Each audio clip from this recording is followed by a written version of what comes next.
Les deux performances Moda Povera que nous avons la joie de proposer aujourd'hui et pour quelques jours au musée dauphinois se suivent dans leur même chronologie de création. La première est une performance qui est consacrée au vestiaire qui appartenait à ma mère.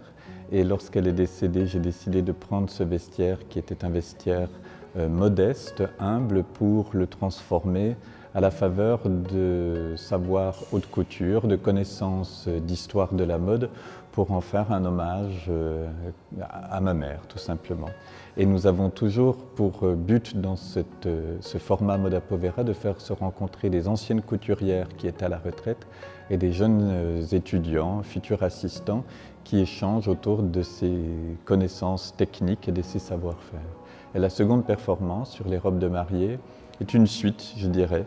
On a très bien perçu que ce qui touchait beaucoup les personnes, c'était cette dimension intime du vêtement, la charge émotionnelle qu'il pouvait transmettre. J'étais toujours surpris de voir sur eBay des robes de mariée qui pouvaient être vendues à 30 €, 60 €. Ça ne m'évoquait pas que le bonheur devait être complètement éclatant.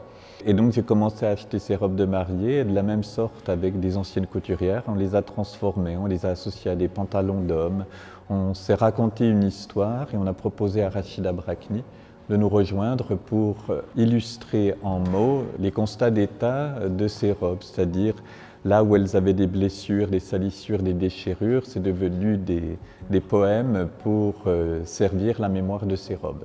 Je dirais que notre production artistique, elle s'est inscrite très naturellement parce que je crois que le vœu de la saison Déshabillez-nous était de parler justement de ce dénominateur commun qu'est le vêtement, qui nous intéresse tous. Nous sommes tous, jusqu'à preuve du contraire, obligés de nous habiller. Nous entretenons des liens d'affection avec les vêtements. Et je crois que c'est ce lien-là qu'elle voulait montrer, qu'elle voulait qu'on examine au plus près pour partager ensemble une expérience de mode qui n'est pas reliée à un achat. C'est une performance, c'est quelque chose à voir. Rien n'est à vendre, mais peut-être tout est à réfléchir.